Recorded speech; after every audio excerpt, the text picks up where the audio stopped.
Bismillahirrahmanirrahim. Welcome to the online class of English reading and writing for grade 5. Here I am teacher Mrs. Nowla, and today we are going to start a new lesson, that is number 3 of unit 4. You will find this lesson from page 266 to 269 of your English reading book. The topic is Frederick Douglass, Freedom's Voice. It is a biographical essay and it belongs to the genre of biography. During our today's lesson, we are going to learn what is biography, how is a biographical essay written, and why are facts and figures important in a biographical writing. My dear students, here you see the picture of Frederick Douglass. Our today's lesson is about this great personality. He is considered and regarded as one of the greatest freedom fighters in the history of United States of America. He has done a tremendous job to let people know about their basic rights. He wanted to finish every kind of discrimination in every walk of life, and he did his job very well. That's why the whole world now recognizes his noble services. This essay has been written in order to pay tribute to his services and works for the people of USA. Let's start our lesson. Please open your book on page 267. This is a biographical essay. A biographical essay is the one in which someone tells you about the life history of a person. He tells you who is that person, when was he born, where did he grow, and what was his activity. Our page 267 starts with the headline, Growing Up with Slavery. Growing Up with Slavery. I'm going to read the text and I hope you will also follow me on your page 267. When Frederick Douglass was growing up in Maryland, he could never have imagined that he would become a great civil rights leader. Born Frederick Bailey, he was enslaved or living in slavery until the age of 20. Frederick's life was difficult. He never knew his father and was separated from his mother at a young age. If he dared to defy his master in any way, he was punished. One of the few bright spots of his youth was being taught to read by the wife of a slaveholder. Perhaps it was his love of words along with his courage that inspired Frederick to reach for the kind of life he was entitled to have. Now we come to the next headline, and the title is A Life-Changing Speech on the same page 267. In 1838, Frederick sought his freedom by escaping to the north.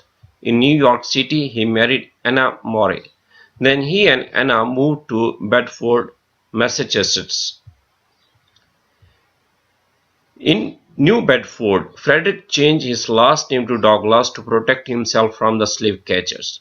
That was just the first of many changes. He also discovered a group of people, abolitionists, who shared his hope of ending slavery.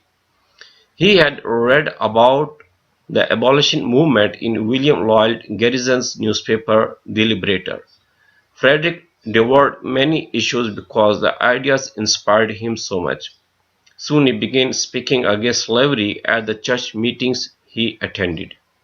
Now we will go to page number 268, and the lesson will come with a new headline, New Opportunities, on page 268. In 1841, the Massachusetts Anti-Slavery Society held a meeting in Nantucket. Frederick was eager to hear the abolitionist speakers and traveled to the meeting with anticipation. However, when he arrived, something totally unexpected happened. An abolitionist who had heard Frederick speak at a church meeting asked him to speak to this large gathering. Frederick went to the front of the meeting hall, trembling with fright. At first, he spoke quietly and hesitantly. He felt anxious standing in front of so many people, especially white people. However, once he got started, his fear evaporated. He spoke from his heart, describing the horrors of slavery, Frederick was a stirring speaker, articulate and outspoken. At the end of his speech, the audience reaction was spontaneous. Suddenly everyone stood up and cheered. Among those cheering was none other than William Lloyd Garrison. After the meeting, Garrison congratulated Frederick and offered him a job as a speaker for his society.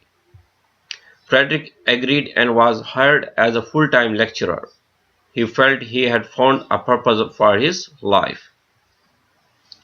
Frederick traveled through New England and the Midwest, giving passionate speeches that captivated audiences. It was impossible to listen to his powerful words and remain neutral. Frederick had a commanding presence and spoke with eloquence and dignity. He was making a name for himself. Let's go to the last page of our lesson, page 267, and it starts with the headline, Making His Mark. In addition to giving speeches, Frederick had time reserved for his writing. In 1845, he wrote an autobiography, narrative of the life of Frederick Douglass, an American slave. The book became a huge success, making him even more famous. My dear students, this is the title of the book that was written by Frederick Douglass. On page 267, we have another paragraph. It starts with these words I am going to read. In his autobiography, Frederick revealed that he was a fugitive.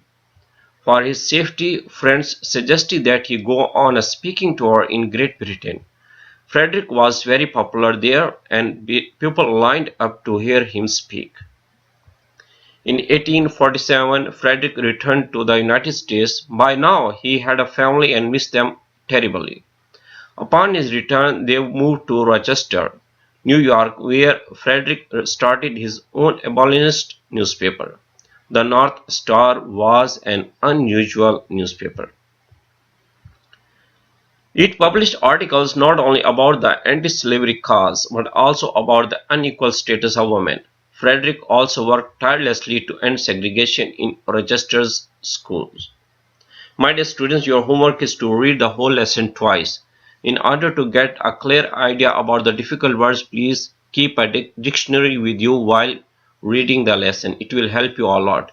Having a dictionary and browsing the meanings of difficult words will help you a lot in understanding the lesson, and I hope you will do this job very well. Thank you very much for attending the online class and see you next time.